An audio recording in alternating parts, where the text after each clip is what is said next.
जय नीम करौली बाबा। जय महाराज जी। जय महाराज जी। जय नीम करौली बाबा।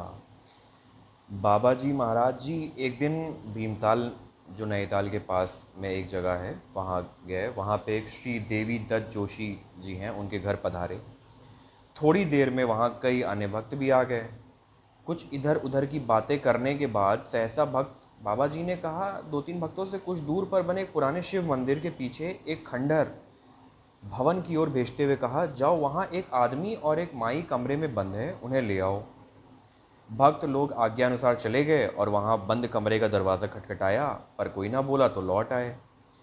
तब तक बाबा जी दूसरे भक्त के घर पहुँच चुके थे। वहीं सब बातें बाबा जी को बताई गई। तब बाबा जी ने कुछ और भक्तों को भेजा कि जाओ, उन्हें पकड़ कर ले आओ। लोगों ने वहाँ जाकर जोर जोर से दरवाज़ा पीटा और चिल्लाए। तब एक अधेड़ व्यक्ति ने खिड़की खोलकर टूटी फूटी हिंदी में पूछा, क्या है, क्यों परेशान कर रहे हो? इन लोगों ने कहा, तुम्हें बाबा नीम करौली जी ने बुलाया है। बुढ़े ने साफ तौर पर चलने से मना कर दिया। तब इन लोगों ने उसे पहले तो समझाया और फिर धमकाया कि दरवाज़ा नहीं खोलोगे तो इसे तोड़कर हम तुम्हें ज़बरदस्ती ले जाएंगे। तब मजबूर होकर उन्होंने दरवाज़ा खोल दिया और इन दोनों को भक्त लोग घेर कर ले चले गए। महाराज जी के पास पहुंचने पर पहले तो इन दोनों को उन्होंने बहुत डांटा और कहा कि तुम क्या समझते हो, तुम भूखे रहकर भगवान को डरा सकते हो? अपने प्रारब्ध के दंड भोगना नहीं चाहते? पर क्या भगवान अपने भक्तों को ऐसे ही आसानी से मरने देंगे? लो, प्रसाद पाओ। और पूर्व से ही उनके लिए मंगाई गई पूरी सब्जी मिठाई उनके सामने रखवा दी गई। पहले तो वो अपनी ज़िद में अड़े रहे, परंतु बाबा जी के बहुत समझाने पर उन्होंने भोजन कर लिया। अन्य लोगों के लिए यह सब नाटक लगता रहा। रहस्य भी इसमें था, नाटक भी लग रहा था। वास्तव में हुआ यूं कि दक्षिण भारत का यह जो वैष्णव दंपत्ति था, वैष्णव जो होता है जो भगवान विष्णु की उपासना करते हैं, वो श्री बद्रीनाथ के दर्शन के लिए आया हुआ था। और बद्रीनाथ जो है वो भगवान शिव को समर्पित है। तो धनी परिवार के इन लोगों ने सब कुछ छोड़कर शेष जीवन जो था वो भजन, पूजा, यात्रा में बिताने का विचार कर लिया था। पर बद्रीनाथ से लौटते वक्त कुछ चोर बदमाशों ने उनका सब कुछ, पैसे, जेवर, कपड़े लूट लिया था। पास में बचे कुछ पैसे से, द्रव्य से वो किसी तरीके से रानीखेत होते हुए भीमताल तक पहुंच सके थे। अपनी भक्तिपूर्ण यात्रा का यह फल देखकर उन्हें लगा कि यार, ऐसे जीवन से क्या फ़ायदा, भूखे प्यासे जीवन त्याग दो।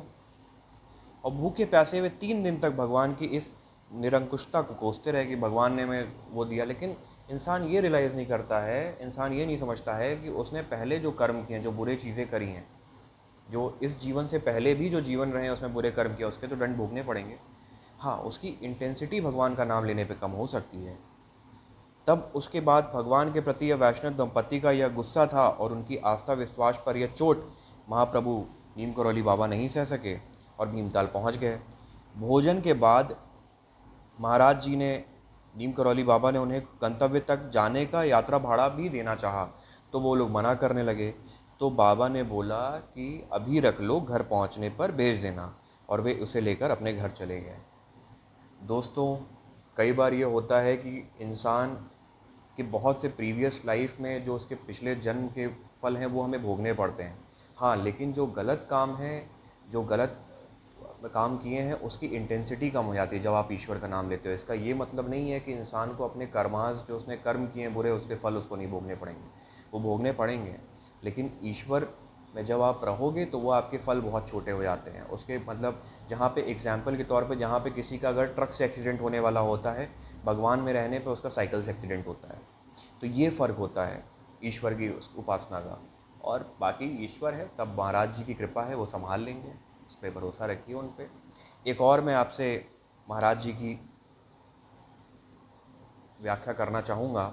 एक सिपाही धारा नैनीताल निवासी श्री रामचंद्र पांडे जी थे।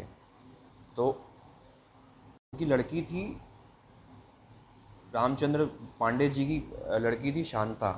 शांता होंगी वही 16-17 साल की। और उनका भाई जो पप्पू था वो बहुत छोटा था। वो खेलते खेलते एकाएक गिर गया, उसके हाथ पांव ऐंठ गए, पुतलियाँ पलट गई, शरीर ठंडा पड़ गया, सांस भी बंद हो गई।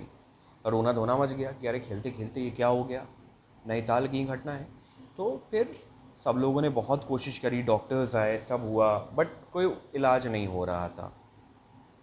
इतने में अपनी माँ की गोद से शांता जी ने पप्पू को छीना और उसके बाद वो उसको लेके पूजा घर में ले गई। और सब लोगों ने बहुत मना किया कि पूजा घर में इस बच्चे को ना लेके जाओ, लेकिन वो ज़बरदस्ती सबको उसको लेके चली गई। और वहाँ पे उसने जाके ज़ोर से चिल्लाया, महाराज जी, महाराज जी, महाराज जी। और इतना ही था कि कहने ना उन्होंने ये कहा कि मेरे भाई को बचा लो, ना उन्होंने ये कहा कि आपने ऐसा क्यों किया, उन्होंने बस उनको पुकारा। और थोड़ी ही देर बाद उस बच्चे के हाथ पाँव की नब्ज़ वापस आने लगी, पुतलियाँ सीधी हो गई, शरीर में ताप संचारित हो गया। संध्या तक वो काफ़ी हद तक ठीक भी हो गया।